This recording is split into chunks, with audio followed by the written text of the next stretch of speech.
Саламатсыздар ма оқушылар? Мен Әлманбетова Гүлсім Тұрымбетқызы 7-ші сыныпқа қазақ әдебиетінен сабағымды бастаймын. Бүгінгі сабақтың тақырыбы Сүйінбайдың қатаған мен айтысы.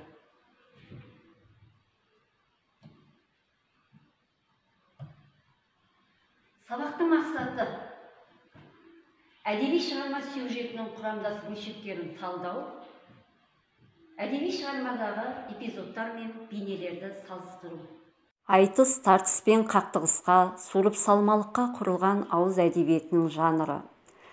Қазақтың айтыс өнері ат жарысы мен балуандар күресі мен пара-пар өнер. Айтыстың бірнеше түрі бар. Бәдік айтысы, жар айтысы, өлі мен тірінің айтысы, жұмбақ айтысы, жануарлар мен адамның айтысы, салт айтысы. Салт айтысы екіге бөлінеді: қыз бен жігіт айтысы және ақындар айтысы. Қыз бен жігіт айтысы көбіне ойын тойда айтылады. Әдетте бұл айтыста ақын талғамайды. Ақындығы жоқ жігітте, қыздар да жаттанды өлеңдерменен айтыса беруі мүмкін. Қыз бен жігіт айтысында ел, ру мәселесі көтерілмейді. Тек жастар арасындағы қағытпа әзілдер ғана айтылады. Ал салт айтысының жоғарғы сатысы ақындар айтысы. Ақындар айтысы да жарыс, өнер жарысы, сөз сайысы.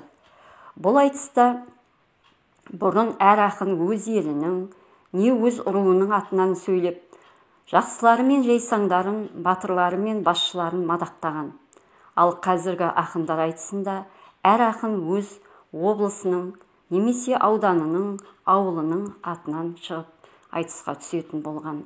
Бұл айтыста ақынның мойнына үлкен жауапкершілік артылатын болған. Осындай ақындар айтысының бірі Сүйінбайдың қатаған мен айтысы. Енді Сүйінбай кім? Соған тоқталайық. Сүйінбай Аронұлы әйгілі ақын, айтыс өнерінің майталманы. 1815 жылы Алматы маңындағы Қарақыстақ деген жерде дүниеге келген. Жастайынан жыраулығы мен елге танылған. Оның поэзиясы терең философиясымен, ой сұлулығымен, ақын тіліндегі соны поэтикалық өрнек айшықтарымен ерекшеленеді. Сүйінбай айтыскер ақындығымен қоса эпикалық жанрдың асқан шебері болған. Ол Өтеген батыр, Сұраншы, Саурық, Қарасай, Жабай батыр сияқты жырлардың авторы.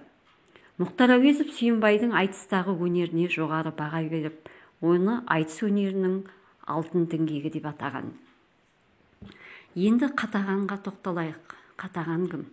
Қатаған қырғыз елінің атақты ақыны. Қатаған туралы әдебиетте екі түрлі пікір бар. Біреуінде оның шын аты Арыстанбек Билашұлы 1828 жылы Шоң Нарын деген жерде дүниеге келген. Руының атымен Қатаған аталған десе, қырғыздың ғалымдары Қатаған ақын Арыстанбек емес, екеуі екі бөлек ақын дейді.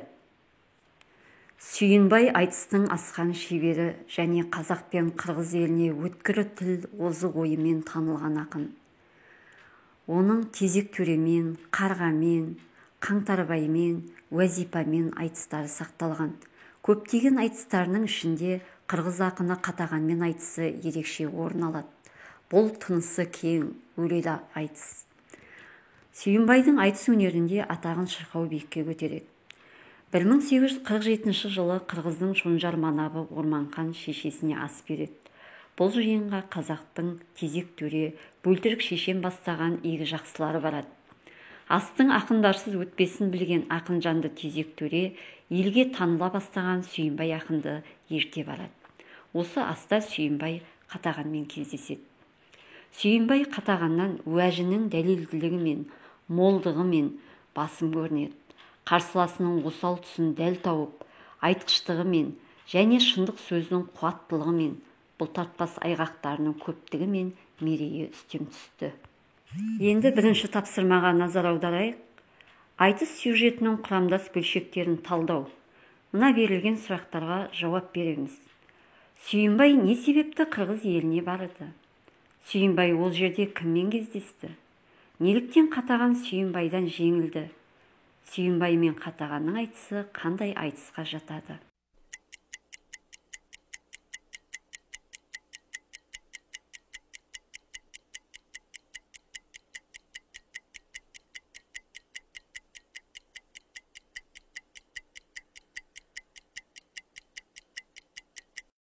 Енді оқушылар өз жауабымызбен салыстырайық.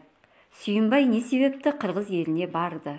1847 жылы қырғыздың манабы Орманқан шешесіне үлкен ас береді. Сол асқа Тезек төремен бірге Сүйінбай да барады. Бұл жиында қазақ пен қырғыздың игі жақсылары бас қосады. Сүйінбай ол жерде кіммен кездесті? Сүйінбай осы аста қырғыздың атақты ақыны Қатағанмен кездеседі. Неліктен Қатаған Сүйінбайдан жеңілді? Себебі Қатаған көппін деп мақтанады. Сонда қырғыздың Жантай батыры: аттың түгіндей қазақтан қырғыз қашан көп болып еді. Бірақ қазақ алауыз ел, әттең сен соны айтпадың Қатаған деп қатты ашуланады. Сүйінбай мен Қатағанның айтысы айтыстың қай түріне жатады? Бұл айтыс ақындар айтысына жатады. Себебі айтыста екі ақында өз елінің атынан сөйлеп, жақсысы мен жайсаңдарын, ел қорғаған батырларын дәріптейді. Жарайсыңдар. Сіздердің де жауаптарыңыз осылай болды деп ойлаймын. Екінші тапсырма. Шығармадағы эпизодтар мен бейнелерді салыстырыңыз. Сүйінбай мен Қатаған бейнелерін айтыс эпизодтарынан дәлелдер келтіре отырып салыстырыңыз. Және салыстырмалы картаны толтырыңыз. Айтыста Сүйінбай бейнесінің қалай сипатталатынын жазып, айтыс эпизодтарынан дәлелдемелер келтіресіздер. Келесі, Қатаған бейнесі қалай сипатталатынын жазып, бұнда да айтыс эпизодтарынан дәлелдер келтіресіздер.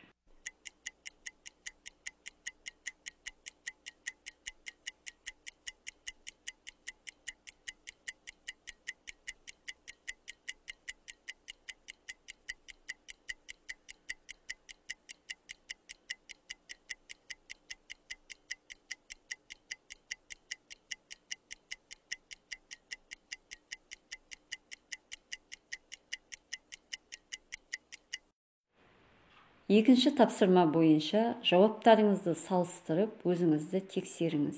Сүйінбай батыр, шешен, ел бірлігін жақтаған суырып салма ақын. Оған дәлел: мен Қарасай ұлымын, айтулы ердің бірімін, менмен сіген мықтының талайын жеңген ер едім. Топ бастаған бұлбұлмын, сөз бастаған жүйрікпін, судан шыққан сүйрікпін, бәйгеден озған дүлдүлмін. Шығарма Қатаған үніңді, есіңе сақта бүгінгі қанатың сынған күніңді.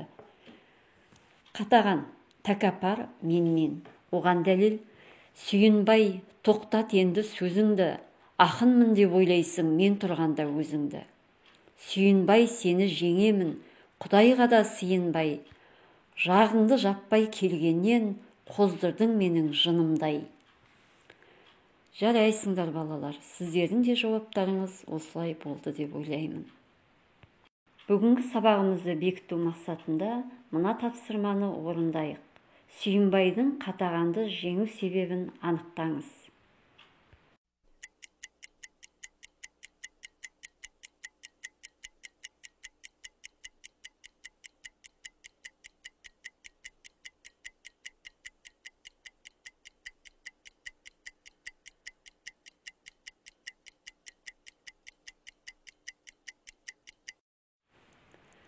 Сүйінбайдың Қатағанды жеңу себебін анықтасаңыздар, өз жауаптарыңызбен салыстырыңыздар. Сүйінбай сөздері мағыналы, ел бірлігін жақтайды, ерлікті, батырлықты дәріптейді. Сөздері образды, пікірі ойлы, халықтың атынан сөйлейді. Сондықтан да ол әркез жеңіске жетіп отырған. Өзінен бата сұрап барған Жамбылға да: сенің өлеңің жекелеген адамдарға емес, халыққа жағатын болсын деп бата берген болатын. Дұрыс, жарайсыздар. Сіздердің де жауаптарыңыз осылай болды деп ойлаймын. Сабағымызды қорытындылайық. Бүгінгі сабақта біз айтыс сюжетінің құрамдас бөлшектерін талдадық. Айтыстағы эпизодтар мен бейнелерді салыстырдық. Назар қойып тыңдағандарыңызға рахмет. Біз біргеміз, біз үйдеміз.